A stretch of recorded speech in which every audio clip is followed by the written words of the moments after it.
कुछ एमसी की। आइए आज परमेश्वर के वचन की ओर ध्यान करते हैं। मैं पढ़ रही हूँ आयुब 19 का 23 से।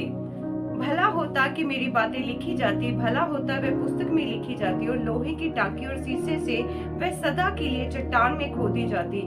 मुझे तो निश्चय है मेरा छुड़ाने वाला जीवित है और अंत में वह पृथ्वी पर खड़ा होगा। हालेलुया।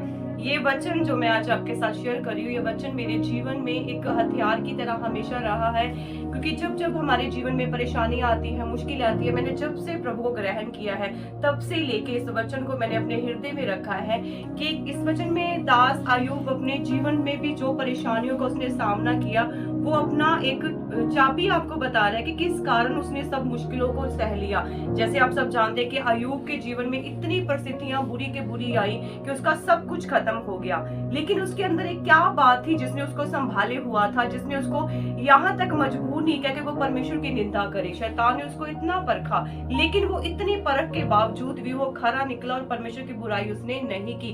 वो कारण क्या था? ये वचन हमें बताता है कि आयुब ने ये साफ लिखा, क्या लिखा है कि मेरी जो बातें हैं वो चट्टान पर खोदी जाए, शीशे से जड़ी जाए। मतलब इतनी वो गहराई की बात यहाँ पे शेयर कर रहा है। क्या है? क्योंकि उसको निश्चय है, वो साफ बोल रहा है कि मुझे निश्चय है कि मेरा छुड़ाने वाला जीवित है और अंत में पृथ्वी पर वो खड़ा होगा। हालेलुया।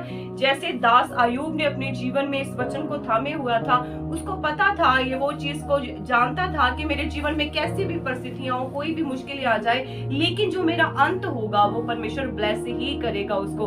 तो उसी वचन के अनुसार परमेश्वर ने उसको ब्लेस किया।